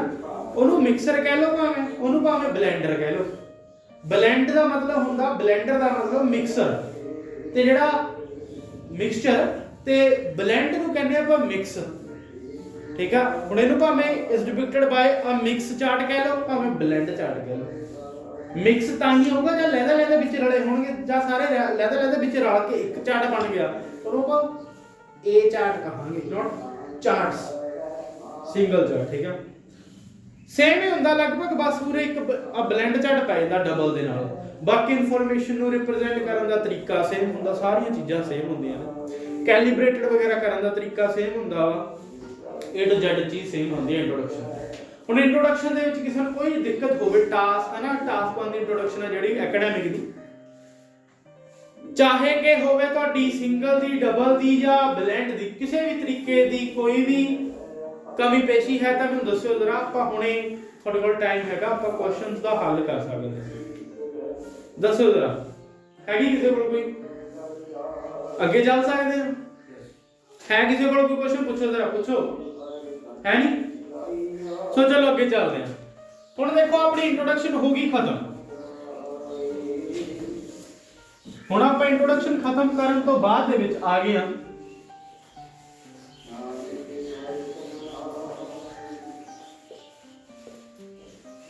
ਹੁਣ ਇੰਟਰੋਡਕਸ਼ਨ ਤੋਂ ਬਾਅਦ ਦੇ ਵਿੱਚ ਸਾਡੇ ਕੋਲ ਆ ਜਾਂਦੀ ਹੈ ਜੀ ਓਵਰਆਲ ਦੀ ਘੜੀ। ਮੈਂ ਪਹਿਲਾਂ ਤੁਹਾਨੂੰ ਦੱਸ ਦਵਾਂ, ਪਹਿਲਾਂ ਤਾਂ ਇੰਟਰੋਡਕਸ਼ਨ ਹੁੰਦੀ ਹੈ ਸਾਡੀ, ਸੈਕੰਡ ਸਾਡਾ ਹੁੰਦਾ ਵਾ overview, third BP1, fourth BP2, ਜਿਹੜਾ ਸਾਡੇ ਕੋਲ BP3 ਹੁੰਦਾ, that is always optional. If you want to write third body paragraph, then you can write. If the information is in abundant amount, then you will have to write BP3. Otherwise, you always have to write only BP1 and BP2. Okay?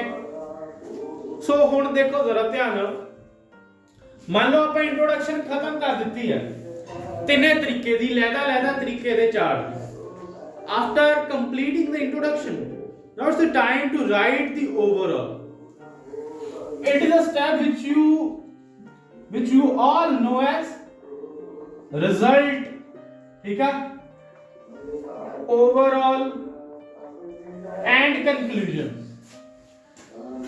But if we are writing our result, conclusion, overall in the second step, then we will call it overview. We will call it only overview. Okay? And after writing the overview, there will be the time to write BP1 and BP2. I will explain some of the tricks and tips to manage your BP1 and BP2. Okay? Once you go through with this video or with this lecture, then there will be a time to compile all the things in just 10 to 15 minutes after practicing a lot. ਠੀਕ ਹੈ, ਇੱਕ ਵਾਰ ਤੁਸੀਂ ਸਾਰਾ lecture ਦੇਖ ਲੈਣੇ, video ਵੀ ਦੇਖ ਲੈਣੇ, ਭਾਵੇਂ ਦੁਬਾਰਾ ਜੋ ਬਣ ਰਹੀ ਹੈ, ਤੁਹਾਡੇ ਕੋਲ ਫਿਰ ਇੱਕ ਟਾਸਕ ਹੋਊਗਾ ਕਿ ਸਾਰੀਆਂ ਚੀਜ਼ਾਂ ਨੂੰ ਸਿੱਖ ਕੇ ਚੰਗੀ ਤਰੀਕੇ ਨਾਲ ਪ੍ਰੈਕਟਿਸ ਕਰਕੇ ਸਿਰਫ 10 ਤੋਂ 15 ਮਿੰਟ ਦੇ ਵਿੱਚ ਆਪਣਾ ਟਾਸਕ 1 ਲਿਖ ਲੈਣਾ। ਹਮੇਸ਼ਾ ਨਹੀਂ, ਆਪਣੀ ਫਿਰ ਤੁਸੀਂ ਟਾਈਮ ਨੂੰ ਮੈਨੇਜ ਕਰਨਾ। ਜੋ ਆ ਸਾਰੀਆਂ ਚੀਜ਼ਾਂ ਨੇ, ਬਸ ਇੰਨਾ ਕੁ ਦੇਖ ਕੇ ਚੱਲੋ, ਬਸ ਇਸ ਹਿਸਾਬ ਨਾਲ ਲਿਖ ਦਿਓ। ਤੁਹਾਡੇ 3 ਮਿੰਟ ਦਾ ਹੁੰਦਾ ਟਾਸਕ 1, 3 ਚੋਂ 3 ਵੀ ਆ ਜਾਣਗੇ ਆਰਾਮ ਨਾਲ, ਠੀਕ ਹੈ। ਸੋ ਦੇਖਿਓ ਹੁਣ ਆਪਾਂ ਓਵਰ ਵਿਊ ਲਿਖਣ ਲੱਗੇ ਆ।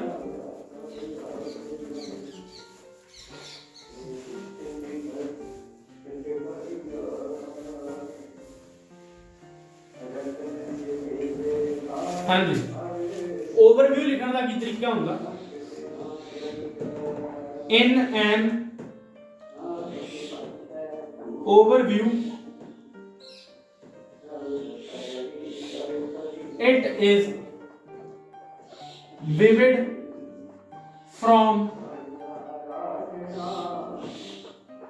chart that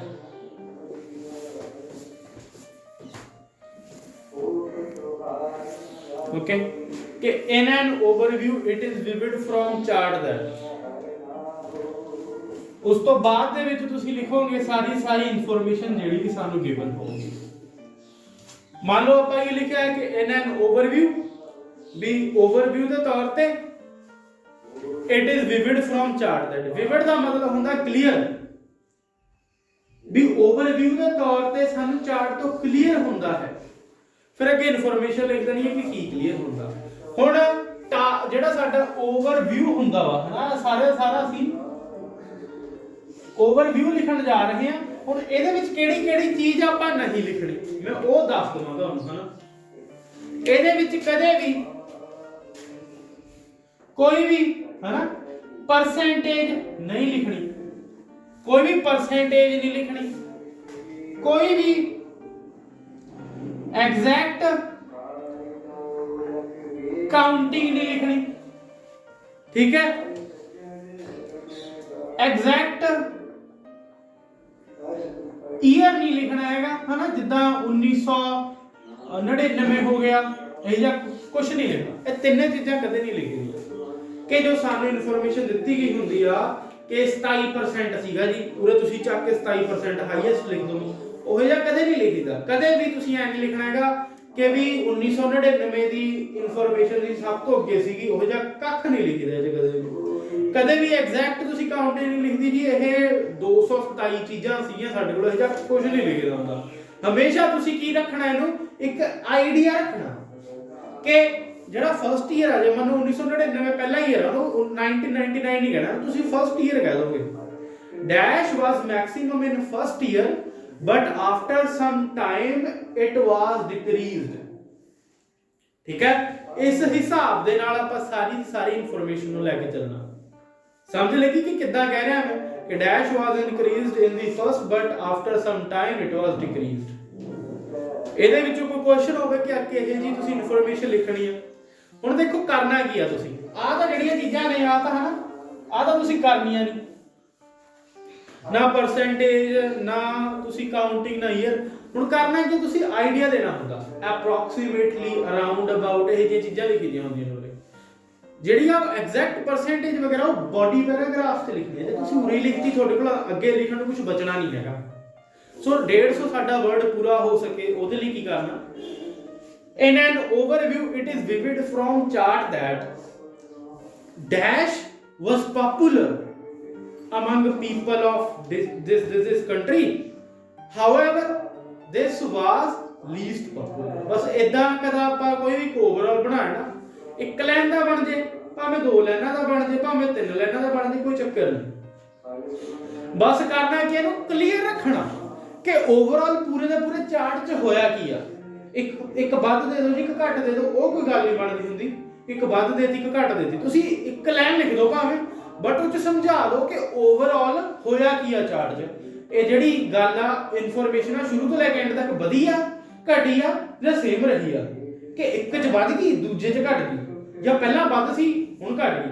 ਬਸ ਆਪਾਂ ਓਵਰਵਿਊ ਜਿਹਾ ਦੇ ਦੇਣਾ ਆਪਣੀ ਲੈਂਗੁਏਜ 'ਚ ਕਿ over ਲਿਖੋਗੇ in an overview it is vivid from chart that the total counting has been decreased throughout the period, the total counting has been increased throughout the period, the total number of people increased from the past years to the now। मतलब इस हिसाब ਨਾਲ ਇੱਕ ਪੂਰੀ overall ਜਿਹਾ ਦੇ ਦੇਣਾ ਹੁੰਦਾ ਆਪਾਂ ਕਿ ਕੀ ਹੋਇਆ ਕੀ ਹੈ। ਹੁਣ ਓਵਰਵਿਊ ਦੇ ਵਿੱਚ ਕੋਈ ਤੁਹਾਡਾ ਕੁਐਸਚਨ ਹੋਵੇ ਤਾਂ ਪੁੱਛ ਸਕਦੇ ਹੋ। ਹੈ ਕਿਸੇ ਦਾ ਕੋਈ ਕੁਐਸਚਨ ਕਿ ਕੀ ਲਿਖਿਆ ਜਾਂਦਾ ਕਿ ਹਾਂਜੀ ਬੋਲੋ ਜ਼ਰਾ ਕੋਈ ਕੁਐਸਚਨ ਹੋਵੇ ਤੁਹਾਡਾ ਪੁੱਛੋ ਮੇਰੇ ਤੋਂ। ਹਾਂਜੀ ਬੋਲੋ। ਪ੍ਰੋਸੈਸ ਫਲੋ ਤੇ ਮੈਪ ਦੇ ਵਿੱਚ ਆਪਾਂ ਕੀ ਲਿਖ ਸਕਦੇ ਹਾਂ? ਹਾਂਜੀ ਸੁਣੋ ਜ਼ਰਾ ਧਿਆਨ ਨਾਲ ਦੇਖੋ ਪਹਿਲੇ ਨੰਬਰ ਤੇ ਸਾਰੇ ਦੇ ਸਾਰੇ ਜਿਹੜੇ ਹੁੰਦੇ ਨੇ ਆਪਣੇ ਓਵਰਆਲ ਸੇਮ ਹੁੰਦੇ ਨੇ ਲਿਖਣ ਦਾ ਬੇਸਿਕ ਸਟਰਕਚਰ ਸੇਮ ਹੁੰਦਾ ਬਟ ਹੁੰਦਾ ਕੀ ਆ ਕਦੇ ਕਦੇ ਸਾਡੇ ਕੋਲ ਕੋਈ ਟਾਈਪਸ ਆ ਜਾਂਦੀਆਂ ਨੇ ਜਿੱਦਾਂ ਮੈਂ ਉਹਨੇ ਲਿਖਦਾ ਵਾ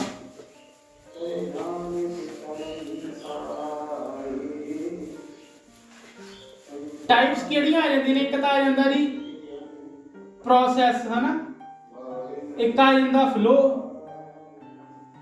ਇੱਕ ਆ ਜਾਂਦਾ ਮੈਪ, ਹੋਰ ਕਿਹੜਾ ਵਾ? ਬਸ ਆ ਤਿੰਨ ਨੇ। ਪ੍ਰੋਸੈਸ ਆ ਜਾਂਦਾ, ਫਲੋ ਆ ਜਾਂਦਾ ਤੇ ਮੈਪ ਆ ਜਾਂਦਾ। ਹੁਣ ਇਹਨਾਂ ਦੇ ਵਿੱਚ ਬੇਸਿਕਲੀ ਹੁੰਦਾ ਕੀ ਆ, ਸਾਡੀਆਂ ਕਦੇ ਵੀ ਹੈ ਨਾ ਕੋਈ ਪ੍ਰੋਪਰ ਤਰੀਕੇ ਨਾਲ ਦਿੱਤਾ ਨਹੀਂ ਹੁੰਦਾ, ਕਿਉਂਕਿ ਤੁਹਾਨੂੰ ਕਦੇ ਮੈਪ ਪ੍ਰੋਸੈਸ ਚ ਥੋੜੀ ਦਿੱਤਾ ਹੋਊਗਾ ਵੀ ਇਹ ਇੰਨੇ % ਸੀ, ਇੰਨੇ % ਸੀ। ਪ੍ਰੋਸੈਸ ਤਾਂ ਇੱਕ ਪਾਸੋਂ ਚੱਲ ਕੇ ਇੱਕ ਅਗਲੀ ਸਟੇਜ ਚੱਲ ਰਹੀ ਹੈ ਨਾ, ਇੱਕ ਸਟੇਜ ਤੋਂ ਚੀਜ਼ ਸਟਾਰਟ ਹੋਈ ਦੂਸਰੀ ਸਟੇਜ ਤੱਕ ਗਈ, ਐ ਹੁੰਦਾ। ਇਹ ਚ ਕਦੇ ਵੀ ਸਾਨੂੰ ਕੋਈ ਪਾਰਟਿਕੂਲਰਲੀ ਨਾ ਕੋਈ ਐਗਜ਼ੈਕਟ ਚੀਜ਼ ਨਹੀਂ ਦਿੱਤੀ ਹੁੰਦੀ। ਹੁਣ ਉਹਦਾ ਓਵਰਵਿਊ ਕਿਵੇਂ ਬਣਾਈਏ? ਹੁਣ ਇਹਦਾ ਕੋਈ ਹਾਈਐਸਟ ਕੋਈ ਲੋਐਸਟ ਹੈ ਨਹੀਂਗਾ, ਸਾਰੇ ਦੇ ਸਾਰੇ ਸਟੈਪ ਸੇਮ ਨੇ। ਕੀ ਕਰੀਏ?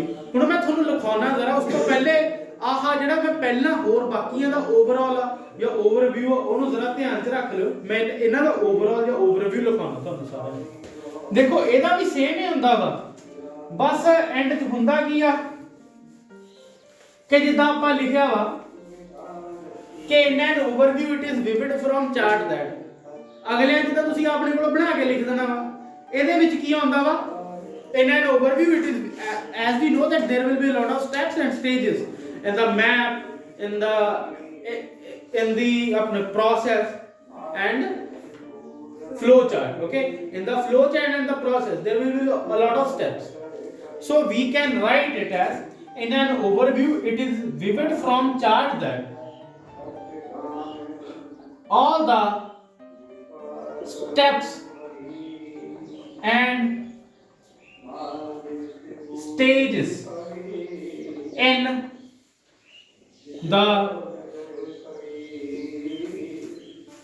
ਆਪਾਂ के डैश लगा रहे in the process of dash dash making या in the process of lace formation या in the manufacturing of lace वगैरह ਆਪਾਂ ਉਰੇ ਲਿਖ ਦੇਣਾ ਹੈ ਵੀ ਕਿਹੜਾ ਪ੍ਰੋਸੈਸ ਸਾਨੂੰ ਗਿਵਨ ਆ। ਠੀਕ ਆ, ਪ੍ਰੋਸੈਸ ਦਾ ਨਾਮ ਲਿਖ ਦੇਣਾ। ਆਪਾਂ ਹੋਇਆ ਕੀ ਲਿਖਿਆ ਗਿਆ in an overview it is vivid from chart that all the steps and stages in the dash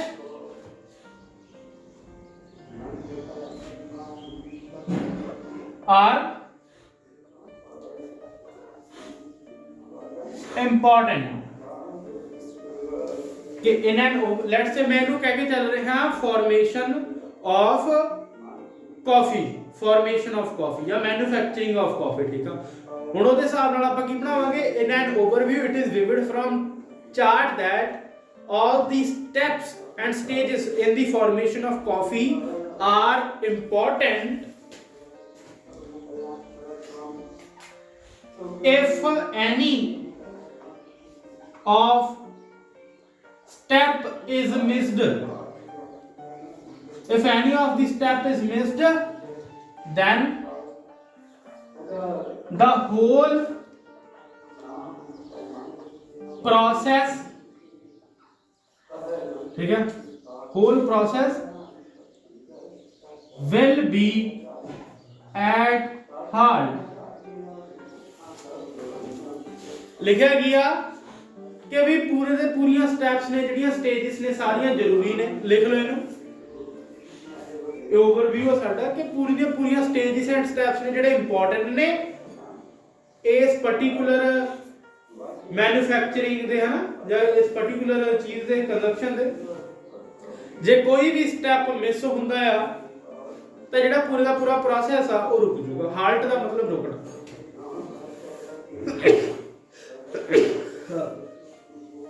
ठीक है, ਇਹ ਹੁੰਦਾ ਓਵਰਵਿਊ ਜਾਂ ਕਹਿ ਲਓ ਓਵਰਆਲ। ਜੇ ਕਿਸੇ ਦਾ ਕੋਈ ਕੁਐਸਚਨ ਹੈਗਾ ਤਾਂ ਪੁੱਛ ਸਕਦੇ ਹੋ। ਓਵਰਵਿਊ ਜਾਂ ਓਵਰਆਲ? ਹਾਂਜੀ ਬੋਲੋ। ਇਹਦੇ ਮੈਪ ਦਾ ਵੀ ਲਿਖਾਓ। ਹਾਂ, ਮੈਪ ਦਾ ਵੀ ਮੈਂ ਲਿਖਾਉਣਾ। ਆ ਲਿਖ ਲਿਆ। ਇਹ ਤੁਹਾਡਾ ਬੇਸਿਕਲੀ ਯੂਜ਼ ਹੋਣਾ ਵਾ ਪ੍ਰੋਸੈਸ ਦੇ ਲਈ, ਕਿਸੇ ਵੀ ਤਰੀਕੇ ਦੇ ਪ੍ਰੋਸੈਸ ਦੇ ਲਈ। ਹਾਂਜੀ, ਡੈਸ਼ ਦੇ ਵਿੱਚ ਪ੍ਰੋਸੈਸ ਦਾ ਨਾਮ ਆ ਜਾਣਾ ਪੂਰੇ, ਵੀ ਜਿਹੜਾ ਵੀ ਪ੍ਰੋਸੈਸ ਹੋਗਾ ਉਹਦਾ ਨਾਮ ਆ ਜਾਣਾ। Like process of lace formation, process of lace ਜਾਂ ਮੈਨੂਫੈਕਚਰਿੰਗ ਆਫ ਲੇਸ, ਹੈ ਨਾ, manufacturing of lace, manufacturing of coffee, manufacturing of tea. ਇਸ ਤਰੀਕੇ ਨਾਲ ਉਹ ਚੀਜ਼ਾਂ ਦਾ ਨਾਮ ਆ ਜਾਣਾ। ਬਾਕੀ ਸਾਰੇ ਦਾ ਸਾਰਾ ਸੇਮ ਰਹਿਣਾ ਵਾ। ਓਵਰਵਿਊ ਆ ਜਿਹੜਾ। हाँ जी अगे चलिए जो हो गया ਤੁਹਾਡਾ okay will be at halt ਇਹ ਆਪਾਂ ਪ੍ਰੋਸੈਸ ਤੇ ਫਲੋ ਦੋਨਾਂ ਵਾਸਤੇ use ਕਰਦੇ ਹਾਂਜੀ ਪ੍ਰੋਸੈਸ ਤੇ ਫਲੋ ਹੁਣ ਮੈਪ ਦੇ ਵਿੱਚ ਦੇਖੋ ਕੀ ਚੀਜ਼ ਹੁੰਦੀ ਆ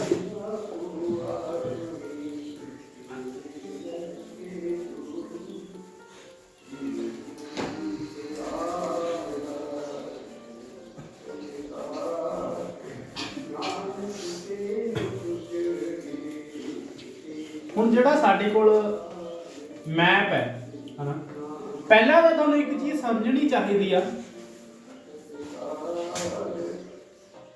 ਉਹ ਮੈਪ ਦਿੱਤਾ ਕਿੱਦਾਂ ਹੋਇਆ ਹਨਾ ਕਿ ਜੇ ਤਾਂ ਸਾਨੂੰ ਵੈਸੇ ਤਾਂ ਹਮੇਸ਼ਾ ਦੋ ਮੈਪ ਹੁੰਦੇ ਆ ਜਿਹੜਾ ਸਾਨੂੰ ਦੋਨੋਂ ਮੈਪ ਨੇ ਉਹ ਫਿਊਚਰ 'ਚ ਦਿੱਤਾ ਹੋਇਆ ਪਾਸਟ 'ਚ ਦਿੱਤਾ ਹੋਇਆ ਕਿੱਦਾਂ ਦਿੱਤਾ ਹੋਇਆ ਸਾਡੇ ਕੋਲ ਦੋ ਤਰੀਕੇ ਹੋਣਗੇ ਇੱਕ ਤਾਂ ਹੋਊਗਾ ਸਾਡੇ ਕੋਲ ਪ੍ਰੈਜ਼ੈਂਟ ਦਾ ਮੈਪ ਤਾਂ ਮੋਸਟਲੀ ਹੁੰਦਾ ਹੀ ਹੁੰਦਾ ਪ੍ਰੈਜ਼ੈਂਟ ਦਾ ਮੈਪ ਤਾਂ ਹੋਊਗਾ ਹੀ ਹੋਊਗਾ ਕਈ ਵਾਰ ਕੀ ਹੋਊਗਾ ਫਿਊਚਰ ਦੇ ਵਿੱਚ ਦਿੱਤਾ ਹੋਊਗਾ ਸਾਨੂੰ ਦੂਸਰਾ ਮੈਪ ਵੀ ਪ੍ਰੈਜ਼ੈਂਟ ਨੂੰ ਫਿਊਚਰ ਦੇ ਨਾਲ ਕੰਪੇਅਰ ਕਰੋ ਕਿ ਫਿਊਚਰ 'ਚ ਆਉਣ ਵਾਲੇ ਟਾਈਮ 'ਚ ਕੈਸੀਆਂ ਸਾਡੇ ਕੋਲ ਸੁਵਿਧਾਵਾਂ ਹੋ ਸਕਦੀਆਂ ਨੇ ਕਈ ਵਾਰ ਕੀ ਹੋਊਗਾ ਕਿ ਸਾਨੂੰ ਪਾਸਟ ਵਾਲਾ ਮੈਪ ਦਿੱਤਾ ਹੋ ਸਕਦਾ ਕਿ ਪ੍ਰੈਜ਼ੈਂਟ ਨੂੰ ਪਾਸਟ ਦੇ ਨਾਲ ਕੰਪੇਅਰ ਕਰੋ ਕਿ ਸਾਡੇ ਕੋਲ ਪੂਰੇ ਦੇ ਪੂਰੇ ਟਾਈਮ ਦੇ ਵਿੱਚ ਕਿਹੜੀਆਂ ਚੀਜ਼ਾਂ ਵਾ ਜਿਹੜੀਆਂ ਆ ਚੁੱਕੀਆਂ ਨੇ ਪੁਰਾਣੇ ਟਾਈਮ ਤੋਂ ਲੱਗ ਕੇ ਹੁਣ ਤੱਕ ਹਮੇਸ਼ਾ ਆਪਣਾ ਟੈਂਸ ਦੇਖਣਾ ਤੁਸੀਂ ਤੇ ਹੁੰਦਾ ਕੀ ਆ ਮੋਸਟਲੀ ਇੱਕੋ ਸਿਟੀ ਨੂੰ ਆਪਣੇ ਆਪ ਦੇ ਨਾਲ 2 ਲਹਿਦਾ ਸਾਲਾਂ 'ਚ ਕੰਪੇਅਰ ਕੀਤਾ ਹੋਊਗਾ ਜਿੱਦਾਂ ਤੁਸੀਂ ਕਹਿ ਲਓ ਆਪਾਂ ਇਸ ਟਾਈਮ ਦੇ ਵਿੱਚ ਜੇ ਜੈਪੁਰੇ ਪਿੰਡ 'ਚ ਬੈਠੇ ਹਾਂ ਨਾ ਜੈਪੁਰਾ ਵਿਲੇਜ 'ਚ ਬੈਠੇ ਹਾਂ ਹੋਊਗਾ ਕਿ ਜੈਪੁਰੇ ਨੂੰ 2010 ਦੇ ਨਾਲ ਕੰਪੇਅਰ ਕਰ ਦੇਣਗੇ ਹੁਣ ਵਾਲੇ ਜੈਪੁਰੇ ਨੂੰ ਆਉਣ ਵਾਲੇ ਟਾਈਮ 'ਚ ਹਨਾ 2030 ਜਾਂ 40 ਦੇ ਕਿਸੇ ਜਿਹੜਾ ਜੈਪੁਰਾ ਹੋਊਗਾ ਪਲਾਨਡ ਜਿਹੜਾ ਇਹਨਾਂ ਨੇ ਇੱਕ ਮੈਪ ਬਣਾਇਆ ਹੋਇਆ ਉਹਦੇ ਨਾਲ ਕੰਪੇਅਰ ਕਰ ਦੇਣਗੇ ਹੋਊਗਾ ਕਿ ਉਹਦੇ ਵਿੱਚ ਮੇਨ ਹਨਾ ਬੇਸਿਕ ਸਟਰਕਚਰ ਠੀਕ ਆ ਬੇਸਿਕ ਸਟਰਕਚਰ ਸਾਡੀ ਇੱਕ ਮੇਨ ਚੀਜ਼ ਆ ਬੇਸਿਕ ਸਟਰਕਚਰ ਦੇਖੋ ਜਦ ਵੀ ਤੁਸੀਂ ਮੈਪ ਦਾ ਓਵਰਵਿਊ ਲਿਖਣ ਲੱਗੇ ਹੋ ਕਿ ਜਿਹੜਾ ਤੁਹਾਡਾ ਮੈਪ ਆ ਉਹਦਾ ਬੇਸਿਕ ਸਟਰਕਚਰ ਸੇਮ ਆ ਜਾਂ ਡਿਫਰੈਂਟ ਆ ਜੇ ਤਾਂ ਤੁਹਾਡੇ ਮੈਪ ਦਾ ਬੇਸਿਕ ਸਟਰਕਚਰ ਸੇਮ ਰਹਿੰਦਾ ਵਾ ਤਾਂ ਇੱਕ ਲਹਿਦਾ ਲਾਈਨ ਹੁੰਦੀ ਹੈ ਜੇ ਬੇਸਿਕ ਸਟਰਕਚਰ ਅਲੱਗ ਹੋ ਜਾਂਦਾ ਤਾਂ ਲਹਿਦਾ ਲਾਈਨ ਹੁੰਦੀ ਹੈ ਸੋ ਦੇਖਿਓ ਮੈਂ ਲਿਖ ਕੇ ਦਿਖਾਉਣਾ ਤੁਹਾਨੂੰ ਕਿ ਮੰਨ ਲਓ ਆਪਣਾ ਬੇਸਿਕ ਸਟਰਕਚਰ ਸੇਮ ਆ ਜਾਂ ਡਿਫਰੈਂਟ ਆ ਨਾ ਦੋਨਾਂ ਲਈ ਲਾਈਨ ਆ ਦੇਖੋ ਕੀ ਚੀਜ਼ ਲਿਖੂਗਾ ਮੈਂ ਲਿਖਿਆ ਜੀ in an overview it is vivid from chart that the basic structure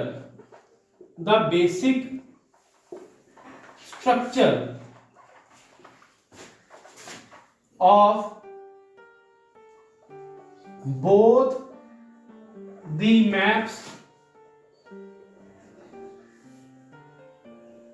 is same comma but there are some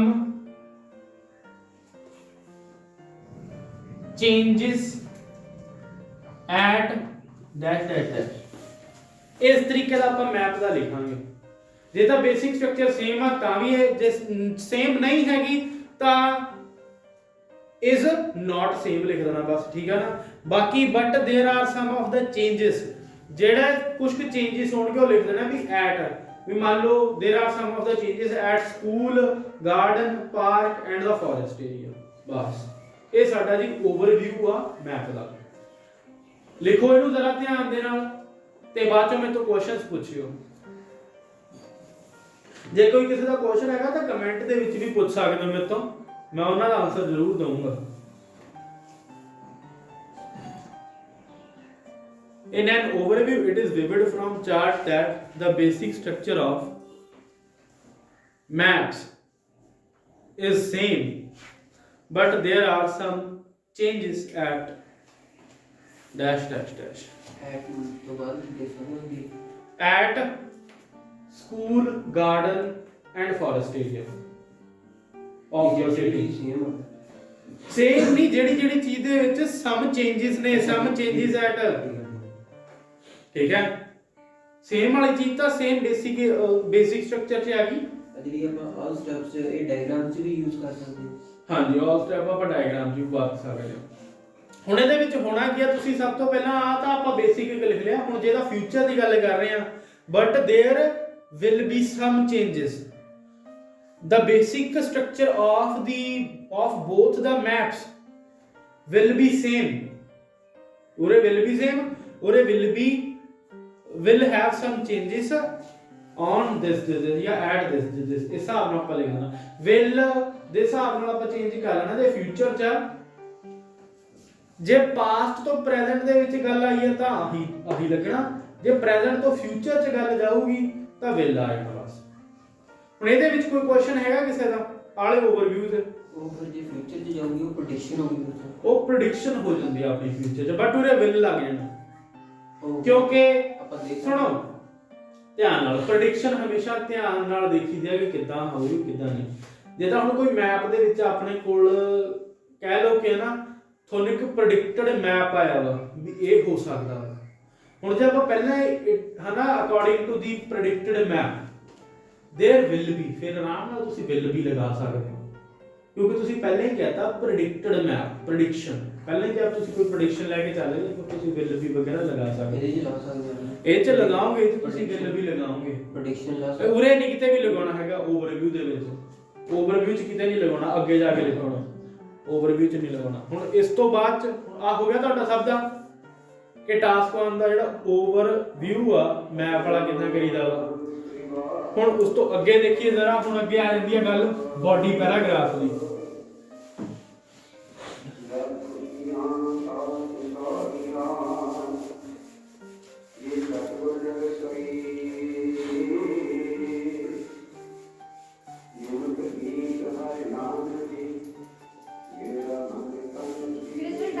process ਤੇ ਫਲੋ ਚਾਰਟ ਨੂੰ ਲਿਖੂਗਾ। ਹਾਂਜੀ ਪ੍ਰੋਸੈਸ ਤੇ ਫਲੋ ਚਾਰਟ ਵਾਂਗ ਲਿਖੂਗਾ ਡਾਇਗਰਾਮ। ਠੀਕ ਹੈ। ਹੁਣ ਦੇਖੋ ਬਾਡੀ ਪੈਰਾਗ੍ਰਾਫ ਕਿੱਦਾਂ ਹੁੰਦੇ ਆ।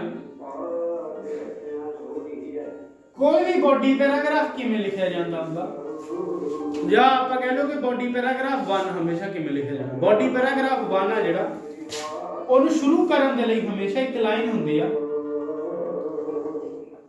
ਐਟ ਆ fleeting glance, at a fleeting glance, comma, it can be, ठीक है, it can be seen that the dash dash dash ਅੱਗੇ ਸਾਰੀ ਇਨਫੋਰਮੇਸ਼ਨ ਹੋਊਗੀ। ਠੀਕ ਹੈ। ਐ ਸਾਡਾ ਫਰਸਟ ਬਾਡੀ ਪੈਰਾਗ੍ਰਾਫ ਸਟਾਰਟ ਹੁੰਦਾ। ਦੇਖੋ ਧਿਆਨ ਨਾਲ ਕਿਸ ਹਿਸਾਬ ਨਾਲ ਸਟਾਰਟ ਹੁੰਦਾ ਕਿ ਐਟ ਆ ਫਲੀਟਿੰਗ ਗਲਾਂਸ। ਹੁਣ ਜਿਹੜਾ ਗਲਾਂਸ ਆ GLANCE glance, what is the meaning of glance? Glance mean ਨਜ਼ਰ, ਸਾਡੀ ਇੱਕ ਨਜ਼ਰ। ਫਲੀਟਿੰਗ ਹੁੰਦਾ ਵਾ ਇੱਕ ਤਿਰਛੀ ਨਜ਼ਰ, ਹਨਾ। ਫਲੀਟਿੰਗ ਗਲਾਂਸ ਮਤਲਬ ਇੱਕ ਤਿਰਛੀ ਨਜ਼ਰ। ਜਦ ਇੱਕਸਾਰ ਨਜ਼ਰ ਤੇ ਇੱਕ ਤਿਰਛੀ ਨਜ਼ਰ ਦੇ ਉੱਤੇ it can be scene that, ਇਹ ਦੇਖਿਆ ਜਾ ਸਕਦਾ ਹੈ ਕਿ the dash dash dash is at dash percentage in dash country, however in the first it was at dash। ਫਿਰ ਆਪਣਾ ਸਾਰਾ ਬਾਡੀ ਪੈਰਾਗ੍ਰਾਫ ਸਟਾਰਟ ਹੋ ਜਾਂਦਾ ਹੁੰਦਾ ਜੋ ਆਪਾਂ ਅੰਦਰ ਲਿਖਣੀਆਂ ਹੁੰਦੀਆਂ ਚੀਜ਼ਾਂ।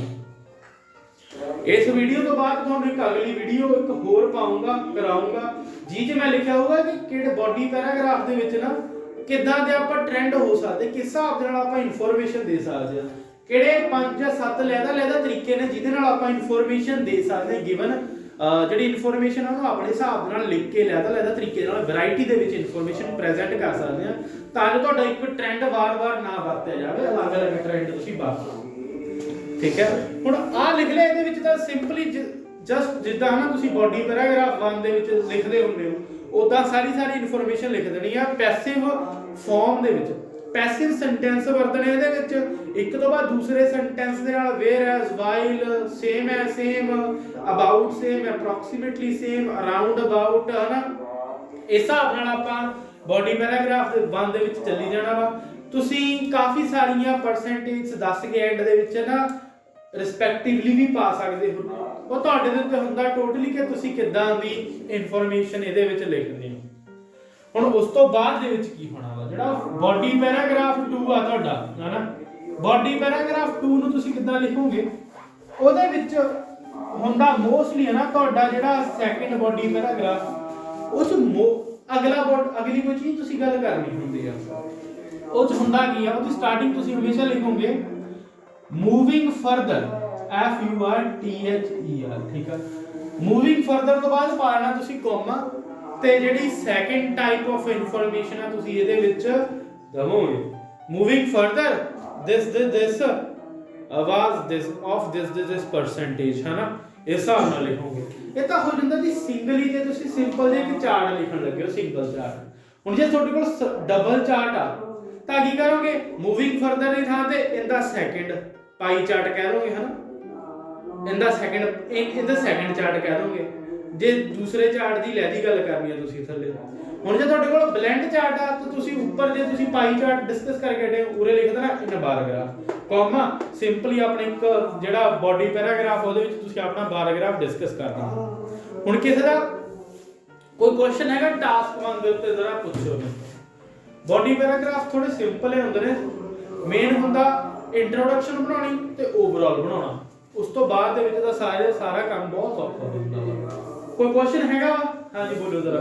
ਮੂਵਿੰਗ ਫਰਦਰ ਵਾਲਾ ਸਿਸਟਮ ਦੇਖੋ ਸਿੰਪਲ ਦਾ ਜਿਹੜਾ ਮੂਵਿੰਗ ਫਰਦਰ ਲਿਖ ਕੇ ਆਪਣਾ ਸੈਕਿੰਡ ਬਾਡੀ ਪੈਰਾਗ੍ਰਾਫ ਲਿਖ ਦੇਣਾ ਭਾਵੇਂ ਸੇਮ, ਹਾਂ ਜੇ ਤਾਂ ਸੇਮ ਆ ਸਾਰਾ ਮੂਵਿੰਗ ਫਰਦਰ ਤੇ ਲਿਖ ਦੇਣਾ ਵਾ ਹਨਾ, ਭਾਵੇਂ ਸੇਮ ਆ, ਇਹ ਚ ਕੋਈ ਡਿਫਰੈਂਟ ਨਹੀਂ, ਇਹਦੇ ਵਿੱਚ ਤਾਂ ਸਾਰੀ ਗੱਲ ਸੇਮ ਹੀ ਹੁੰਦੀ ਹੈ ਲਗਭਗ। ਐਂਡ ਜੇ ਤਾਂ ਆਪਣਾ ਡਬਲ ਚਾਰਟ ਆ ਜਾਂ ਬਲੈਂਡ ਚਾਰਟ ਆ, ਫਿਰ ਮੂਵਿੰਗ ਫਰਦਰ ਦੀ ਥਾਂ ਤੇ ਤੁਸੀਂ ਡਬਲ ਚਾਰਟ ਦੀ ਵਾਰੀ ਨੂੰ ਸੈਕਿੰਡ ਚਾਰਟ ਕਹਿਣਾ, ਇਨ ਸੈਕਿੰਡ ਚਾਰਟ ਕੋਮਾ, ਠੀਕ ਆ, ਸੈਕਿੰਡ ਚਾਰਟ ਨੂੰ ਡਿਫਾਈਨ ਕਰ ਦੇਣਾ। ਜੇ ਬਲੈਂਡ ਚਾਰਟ ਆ ਤਾਂ ਇਹ ਉੱਪਰ ਜੇ ਬਾਰਗ੍ਰਾਫ ਡਿਸਕਸ ਕਰਕੇ ਹਟੇ ਹੋ ਨਾ, ਜਿੱਥੇ ਉੱਪਰ ਲਿਖਿਆ ਸੀਗਾ it can be seen in bar graph ਕਹਿ ਦਿਓ ਉੱਪਰ, ਜੇ ਬਲੈਂਡ chart it can be seen in bar graph, it can be seen in pie chart, it can be seen in that chart, ਹੈ ਨਾ, ਚਾਰਟ ਦਾ ਨਾਮ ਲਿਖ ਦਿਓ ਉੱਪਰ।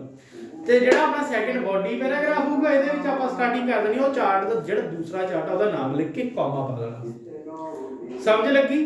ਜੇ 3 ਚਾਰਟ ਨੇ ਤਾਂ ਤੀਸਰਾ ਬਾਡੀ ਪੈਰਾਗ੍ਰਾਫ ਵੀ ਬਣਾ ਦਿਓ, 4 ਚਾਰਟ ਨੇ ਤਾਂ ਚੌਥਾ ਬਾਡੀ ਪੈਰਾਗ੍ਰਾਫ ਵੀ ਬਣਾ ਦਿਓ, ਠੀਕ ਹੈ। ਕੋਈ ਕਿਸੇ ਦਾ ਕੁਐਸਚਨ ਹੋਵੇ ਹੈ? ਸੋ ਆਪਾਂ ਖਤਮ ਕਰੀਏ ਇਸ ਲੈਕਚਰ ਨੂੰ। ਹਾਂਜੀ ਸੋ ਆਪਣਾ ਇਹ ਲੈਕਚਰ ਉਰੇ ਖਤਮ ਹੁੰਦਾ ਹੈ।